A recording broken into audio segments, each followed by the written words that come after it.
Bonjour les amis, j'espère que vous allez bien. Bienvenue dans cette nouvelle vidéo où nous allons explorer une réalité bien différente de celle présentée par les grands médias. L'Iran est un pays stratégique, souvent dépeint de manière biaisée, mais son développement économique, technologique et géopolitique mérite une analyse approfondie. Cette vidéo est diffusée avec l'aimable autorisation de Monsieur Gérard Chevrier, propriétaire de la chaîne YouTube Gérard Chevrier, Le monde vu par ceux qui font, et auteur du livre La prochaine guerre sera nucléaire. Vous pouvez vous procurer son ouvrage sur le site des éditions du Rocal ou via notre adresse mail indiquée en description. Un immense merci à Monsieur Chevrier pour sa précieuse collaboration. L'actualité récente montre à quel point l'Iran est au centre des tensions internationales.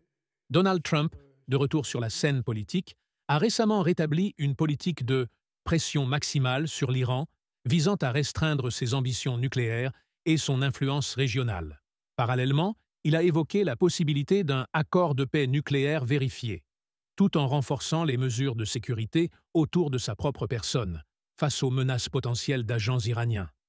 Ces événements ne font que souligner l'importance stratégique de l'Iran et la nécessité d'analyser ce pays au-delà des récits médiatiques habituels.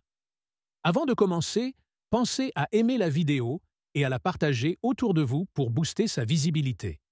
Restez bien jusqu'à la fin, car nous vous proposerons une analyse exclusive, mettant en évidence les 5 principales leçons d'excellence que l'on peut tirer de l'exemple iranien et appliquer à notre propre parcours personnel et professionnel. À la fin, n'oubliez pas de laisser vos avis en commentaire pour enrichir le débat. Allons-y. Et aujourd'hui, je vais vous parler de l'Iran, puisque c'est une place très importante dans les événements qui vont arriver dans quelques semaines. C'est un pays qui nous est présenté depuis une trentaine d'années sous un jour qui n'est pas la réalité. Et notamment récemment, maintenant, on peut dire que nous sommes complètement dans une campagne de propagande avec les grands médias qui nous parlent des difficultés économiques de l'Iran, qui nous racontent des choses totalement fausses à propos de ce qui se passe en Israël. Et donc, j'ai voulu faire une petite vidéo assez courte pour donner des chiffres qui vont vous faire découvrir la réalité de ce que c'est que l'Iran. Alors, en introduction, si vous voulez, je vais vous faire voir un petit documentaire très, très court qui a été fait à Téhéran, dans un très grand centre commercial. En fait, c'est le plus grand centre commercial du monde. Vous imaginez, le plus grand centre commercial du monde, ultra-moderne, se trouve à Téhéran, en Iran. Alors, c'est un centre qui fait 1 699 000 mètres carrés, c'est-à-dire 170 hectares. On peut y passer des jours et des jours sans jamais passer au même endroit. Et vous allez voir que c'est un magasin qui est tout à fait du niveau des plus beaux magasins que l'on peut avoir en France ou aux États-Unis. Donc, on nous parle encore récemment, j'ai vu sur la 5 que l'Iran était en difficulté économique. Eh bien, tout à l'heure au tableau, je vais vous faire voir la réalité et vous allez voir que la France aurait beaucoup à apprendre de l'Iran. Et surtout qu'il ne faut pas oublier que c'est quand même un pays qui compte 90 millions d'habitants et qui a été géré dans des conditions très difficiles d'embargo qui est exercé par les États-Unis et donc par tous les pays sous la domination des États-Unis, et cela depuis 1979. Donc, vous allez voir ce petit reportage qui dure 4 minutes, et puis ensuite, je vais vous expliquer la réalité des chiffres qui sont vraiment indiscutables et qui nous font voir la réalité de ce grand pays qu'est l'Iran, un pays avec une très longue histoire et une très grande culture. Bienvenue dans l'un des plus grands centres commerciaux du monde, l'Iran Mall. Situé à Téhéran, cet immense complexe s'étend sur plus de 1 900 000 mètres carrés, offrant une expérience hors du commun aux visiteurs. Plus qu'un simple centre commercial, l'Iran Mall est un véritable chef-d'œuvre architectural. Il abrite des milliers de boutiques de luxe et de grandes enseignes internationales, ainsi que des espaces culturels et de loisirs exceptionnels. Parmi ses attractions phares, on trouve une bibliothèque majestueuse, des jardins intérieurs inspirés de l'architecture traditionnelle persane, ainsi que des espaces dédiés aux arts et aux événements culturels. L'Iran Mall propose également une vaste offre gastronomique, avec des restaurants raffinés et des cafés élégants où les visiteurs peuvent savourer des plats du monde entier. Enfin, ce complexe est aussi un pôle de divertissement avec des cinémas ultramodernes, des centres sportifs et même une patinoire, offrant ainsi une expérience unique à ces millions de visiteurs chaque année. L'Iran Mall incarne la grandeur et le dynamisme du commerce moderne au cœur de l'Iran. Très bien. Alors là, dans ce que je vais vous présenter, on va parler de l'Iran, l'évolution de sa démographie, son économie, le nombre d'ingénieurs, son armée et ses alliés. En 1900, l'Iran comptait 10 millions d'habitants. Vous voyez ? En 1933, 13 millions. Donc ça avait très peu progressé. Pourtant, à cette époque, les femmes avaient 6 enfants, en moyenne, 6 enfants par femme. Entre 1933 et 1976, là, la population passe de 13 millions à 34 millions. On peut constater que c'est certainement les progrès de l'hygiène, de la nourriture, etc. Et donc, entre 1976 et 2016, là, on passe de 34 millions à 80 millions. Et puis, entre 2016 et 2024, on arrive à 90 millions. Et là, la population, le nombre va se stabiliser. Pourquoi ? Parce que, comme c'est un produit, comme vous avez pu le voir, comme c'est un pays, comme vous avez pu le voir, où il y a eu un progrès social très important, eh bien, tout comme des pays comme l'Allemagne, l'Italie ou la France, si on compte en dehors de l'immigration, eh bien, les femmes ont beaucoup moins d'enfants. En règle générale, c'est 1 ou 2 enfants. Et donc, en 1975, les femmes avaient 7 enfants. Et en 1995, ce nombre est descendu à 3,26 enfants en moyenne par femme. Donc là, on voit qu'il y a déjà un progrès sur le plan de la vie sociale. Et de 1995 à 2010, on descend à 2,4. Et à partir de 2020 et maintenant, ils sont en dessous de la barre des 2. Et donc, ils sont arrivés. Donc ça, c'est un indicateur de progrès social, ce qu'on peut constater dans tous les pays développés. Alors là, c'est intéressant, on est sur le PIB de l'Iran. Alors le PIB de l'Iran a augmenté de 4,7% en 2021, de 3,8% en 2022, de 5,7% en 2023. On attend, s'il n'y a pas d'événements importants qui se déroulent avant de la fin de l'année, on sera au-dessus de 6% en 2024.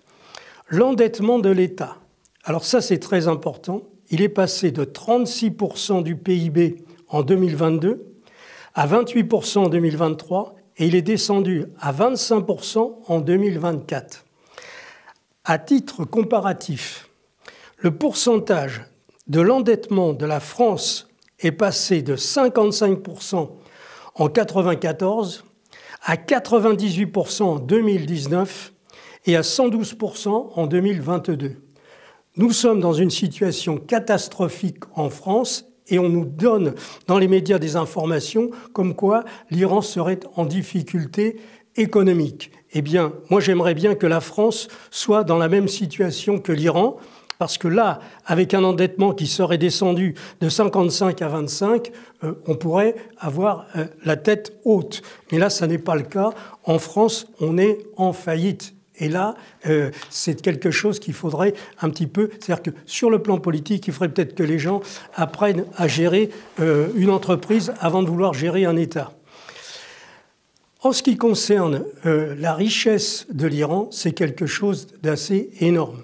Vous avez les réserves en pétrole de l'Iran placent ce pays en 3e position mondiale, avec des réserves énormes, 208 600 milliards de barils en réserve. La production de pétrole en 2023 était de 3,4 millions de barils par jour. Et donc, à ce rythme-là, ils auraient, pour ce qui représente 1 241 millions de barils par an, on aurait devant soi, si on restait sur cette base, pour 170 années de réserve. Donc il est évident que les 3,4 millions de productions par jour vont doubler, tripler certainement, puisque la Chine, qui n'est pas très loin, a d'énormes besoins en pétrole et que c'est le client privilégié de l'Iran. Et c'est d'ailleurs cette situation, puisque les États-Unis avaient placé l'Iran sous embargo, on n'avait plus le droit d'acheter le pétrole iranien. Les Chinois se sont fait un grand plaisir de le racheter à 30 et 40% en dessous du prix du marché, ce qui fait que ça a déréglé encore plus nos économies, puisque automatiquement on était plus compétitifs, puisque les Chinois achetaient leur énergie à 30 ou 40% moins cher que nous. Ils avaient des salaires qui étaient 2, 3 ou 4 fois moins chers que les nôtres, et donc les produits finis arrivaient en France et les entreprises étaient contraintes de fermer leurs portes. Donc voilà la situation que l'on a connue depuis environ 30 ans, on va dire. Voilà. Alors, en ce qui concerne les réserves de gaz, là c'est énorme. Sur les réserves prouvées actuellement, l'Iran est en deuxième position, bien entendu, derrière la Russie. Et donc vous avez ici un petit classement qui vous donne les réserves en gaz. Là, il s'agit des réserves en gaz. La Russie est à 37 milliards de réserves prouvées, de 37 milliards de mètres cubes en gaz. L'Iran a 34 milliards, donc elle est tout près. Le Qatar a 24 milliards. Le Turkménistan, 13 milliards. Et les États-Unis, eux, sont à 12 milliards. Vous voyez ? Donc, quand on regarde ce tableau, on voit que les 3 premiers pays représentent plus de 60% de la réserve mondiale. Donc ça, l'Iran peut s'appuyer là-dessus pour développer son économie. Et donc, elle gère le pétrole et le gaz avec des clients comme la Chine, mais également l'Inde, etc. Donc, on va passer à une autre brique qui situe un peu le niveau technique et technologique de ce pays. Le nombre d'ingénieurs diplômés par an. En 1990, les États-Unis étaient de loin à la première place, 224 000 ingénieurs par an. L'Iran, à cette époque-là, produisait 62 000 ingénieurs dans les grandes écoles. En 2000, les USA étaient à peu près dans la même proportion, 232 000, mais l'Iran faisait déjà un bond en 10 ans, passant de 62 000 ingénieurs par an à 140 000 ingénieurs par an. En 2010, la Russie est passée devant tout le monde avec 420 000 ingénieurs diplômés chaque année. Les USA sont restés dans les 230-240 000. L'Iran est monté à 214 000 ingénieurs par an et la Chine apparaît à partir de 2010 avec 195 000 ingénieurs par an. C'est-à-dire qu'à cette époque-là, ce petit pays qui faisait 80 millions d'habitants produisait 214 000 ingénieurs alors que la Chine en sortait 195 000 dans la même année. En 2020, la Russie maintient son niveau à 450 000 ingénieurs par an. La Chine, évidemment, progresse énormément à 384 000. L'Inde, qui fait un bond en avant phénoménal, mais il ne faut pas oublier que l'Inde, c'est 1,4 milliard d'habitants en 2020. Et donc, elle produit 265 000 ingénieurs. Les USA sont restés à peu près dans la même proportion. Et l'Iran, 215 000 ingénieurs, un pays qui ne compte que 90 000 habitants. Donc là, vous avez déjà l'explication du niveau technologique très important de l'Iran en ce qui concerne les drones, en ce qui concerne les missiles hypersoniques, les missiles balistiques. Et donc tout ça, c'est évidemment l'explication, elle est là. Là, vous avez deux pays qui sont vraiment très au-dessus du lot, la Russie et l'Iran. Proportionnellement, 215 000 ingénieurs dans un pays qui fait 90 millions d'habitants, alors que les USA ont quand même 350 millions d'habitants, ça donne. Donc ça, si vous voulez, c'est quelque chose de très important qui va compter dans la prochaine guerre qui se prépare dans cette région. Alors, on va regarder maintenant le côté de la puissance militaire des différents pays qui sont un petit peu, qui risquent de s'affronter. Alors, l'Iran a une armée de 600 000 militaires actifs, plus bien sûr des réservistes. L'armée russe, 850 000 actifs. La Corée du Nord, 1 200 000. C'est quelque chose qu'il faut prendre en compte parce que ces trois pays, si le conflit éclate, ces trois pays seront déterminés à se défendre, seront déterminés à aller jusqu'au bout dans la guerre contre les États-Unis. Ces trois pays pourront vraisemblablement compter sur un soutien probable des Chinois, 2 millions de militaires, 1 million de militaires en Turquie et 800 000 militaires au Pakistan. Le Pakistan a déjà proposé à la Turquie de lui fournir son arsenal nucléaire en cas de besoin. Et de l'autre côté, en face, vous avez les États-Unis avec 1 400 000 militaires et Israël 300 000. Donc voilà le rapport de force sur lequel on va certainement voir un conflit se développer. Alors, ce sont donc les chiffres qui nous permettent de voir la réalité de ce pays qu'on nous présente en difficulté économique avec un endettement qui est passé de 55 à 25%. Et donc, nous sommes maintenant, il faut bien en avoir conscience, dans un régime de propagande qui est diffusé par l'ensemble des chaînes télévisées, les radios, la presse, évidemment, les magazines, tout ça, tout ce monde appartient au monde de la finance, au lobby financier qui est en fait lui-même complètement dirigé par le lobby sioniste. Donc, si on veut avoir des informations sur ce qui se passe à Gaza, eh bien, il n'y a qu'une seule solution, c'est d'aller sur Al Jazeera. Et même là-bas, les journalistes qui sont présents sur place se font tirer dessus par les soldats israéliens alors qu'ils ont le gilet pare-balles sur lequel il y a marqué « presse ». Donc, voilà la situation. Et comme je l'ai expliqué dans mon livre, il y a deux situations dans lesquelles, enfin, j'ai marqué trois, mais les plus probables, c'était au départ la situation en Ukraine, où là, il y a toujours un risque d'escalade qui pourrait nous amener à un conflit nucléaire. Mais la situation la plus probable, c'est la deuxième que je mettais dans ce livre, c'est le bombardement de l'Iran par Israël, appuyé par les États-Unis. Alors, actuellement, vous savez que je l'expliquais dans une autre vidéo, 60% de la flotte américaine est positionnée autour de l'Iran, avec 2 porte-avions en Méditerranée qui sont, avec tous les bateaux qui les entourent, positionnés pour défendre Israël contre les missiles iraniens, et puis un porte-avions en mer Rouge, un autre en face de l'Iran, et toute la flotte qui a été renforcée avec beaucoup de navires qui sont des navires lance-missiles qui sont situés en face de l'Iran.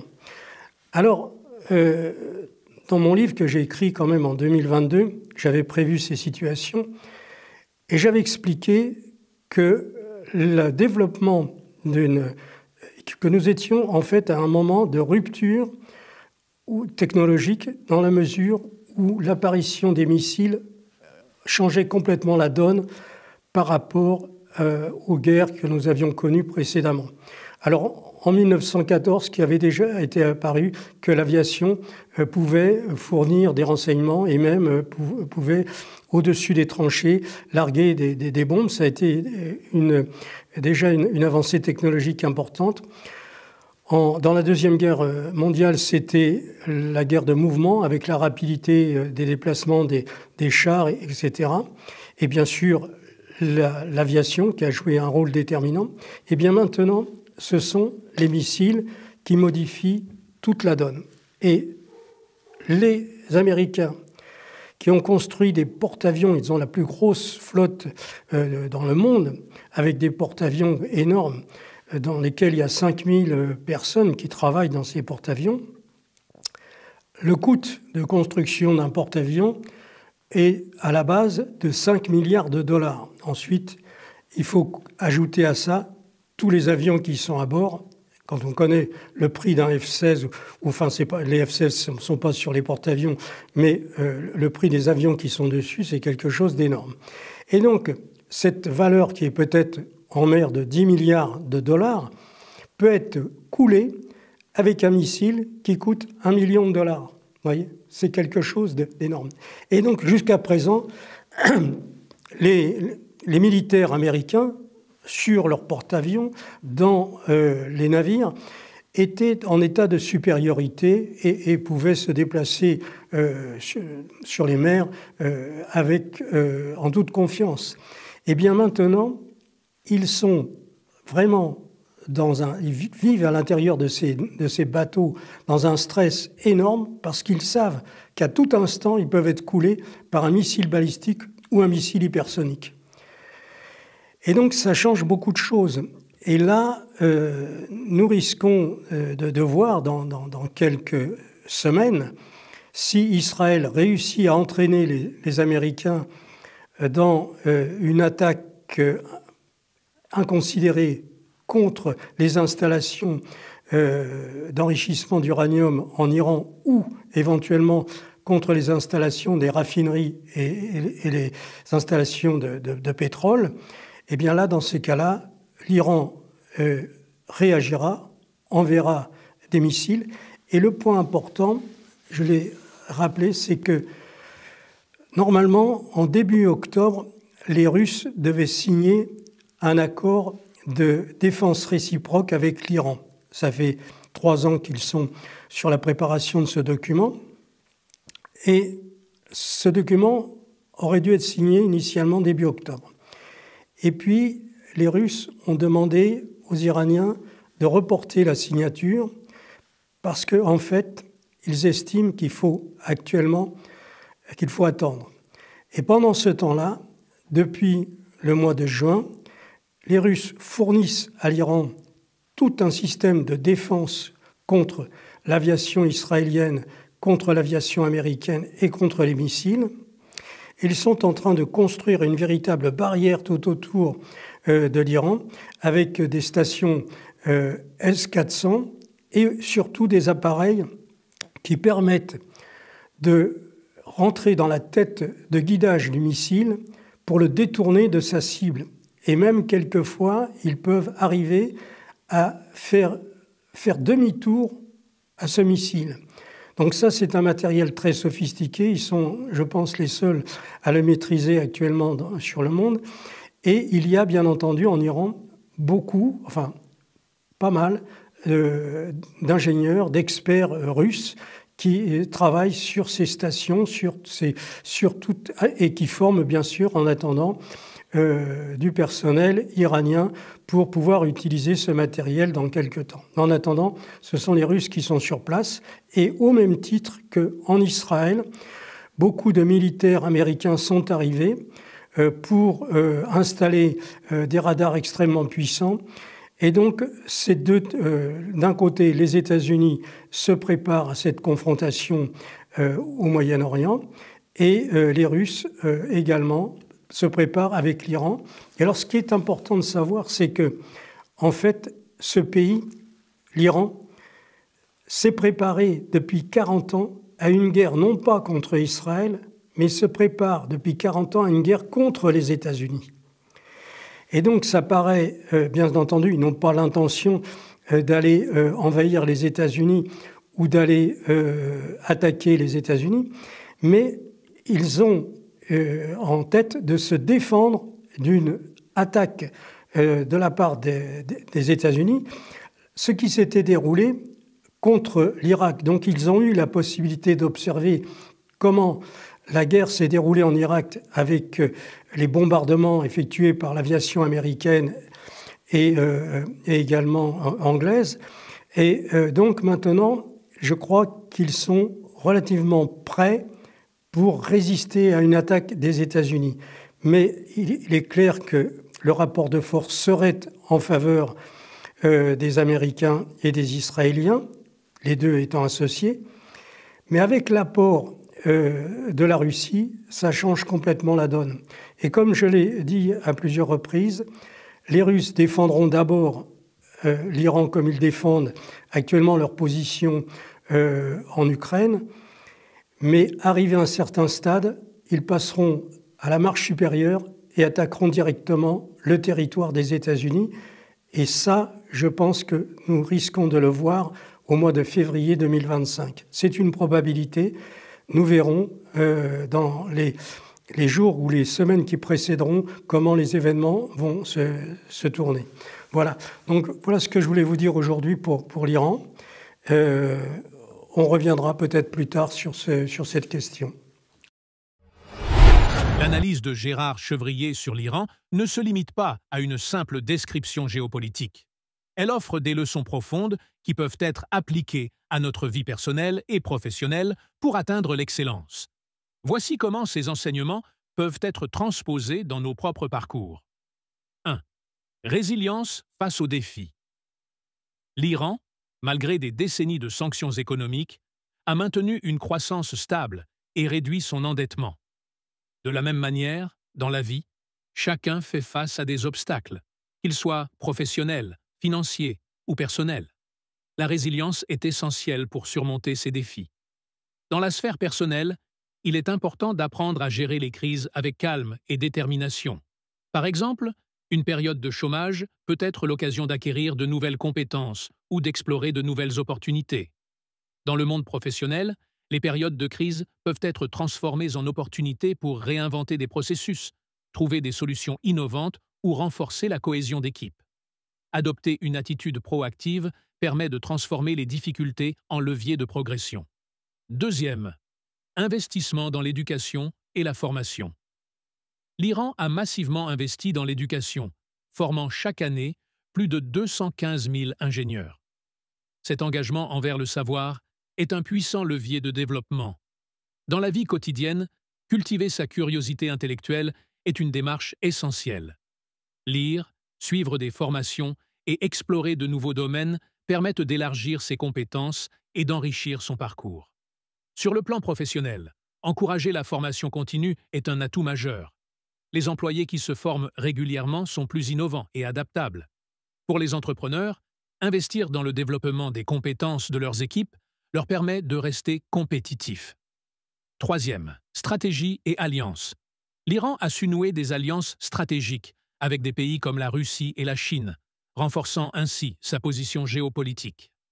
Cette approche souligne l'importance des relations et des réseaux dans la réussite. Dans la vie personnelle, il est bénéfique de s'entourer de personnes inspirantes qui poussent à se dépasser. Des relations solides et bienveillantes constituent un précieux soutien dans les moments difficiles. Dans le monde professionnel, construire un réseau et collaborer avec les bonnes personnes peut ouvrir de nouvelles opportunités. Les partenariats stratégiques sont souvent la clé du succès en affaires, que l'on soit entrepreneur ou salarié. 4. Gestion efficace des ressources. L'Iran a su exploiter ses ressources naturelles comme le pétrole et le gaz de manière stratégique, malgré les sanctions. La gestion intelligente des ressources est un facteur déterminant de réussite. Au quotidien, bien gérer son temps, son argent et son énergie permet d'atteindre ses objectifs plus efficacement. Prioriser ce qui est essentiel et éviter le gaspillage sont des compétences précieuses. Dans le cadre professionnel, une gestion rigoureuse des ressources humaines, financières et matérielles contribue à maximiser la productivité et la rentabilité. Savoir allouer les ressources là où elles auront le plus d'impact est une qualité clé. Cinquième, vision à long terme. L'Iran prépare ses stratégies depuis des décennies, en anticipant les défis futurs. Cet exemple met en lumière l'importance de la planification à long terme pour réussir. Dans la vie personnelle, se fixer des objectifs à long terme et travailler quotidiennement pour les atteindre est un élément essentiel du succès. Par exemple, un changement de carrière nécessite une préparation progressive, en développant de nouvelles compétences et en construisant un réseau. Dans le monde professionnel, une vision claire et à long terme permet de guider les décisions stratégiques. Les entreprises qui anticipent et planifient sont mieux armées pour affronter les défis de demain. En conclusion, l'analyse de Gérard Chevrier nous invite à repenser notre perception de l'Iran, mais aussi à en tirer des enseignements universels pour exceller dans nos vies personnelles et professionnelles. La résilience, l'investissement dans l'éducation, la stratégie, la gestion des ressources et la vision à long terme sont des principes qui transcendent les frontières et les contextes. Quelle est, selon vous, la leçon la plus importante que l'on peut tirer de l'exemple iranien pour réussir dans la vie personnelle ou professionnelle? Pensez-vous que la résilience face aux défis est plus importante que la stratégie à long terme, ou inversement? Partagez votre avis en commentaire. N'hésitez pas à partager vos réflexions et à discuter de ces questions en commentaire. Chaque perspective enrichit le débat et nous aide à progresser ensemble vers l'excellence. Merci et à très bientôt.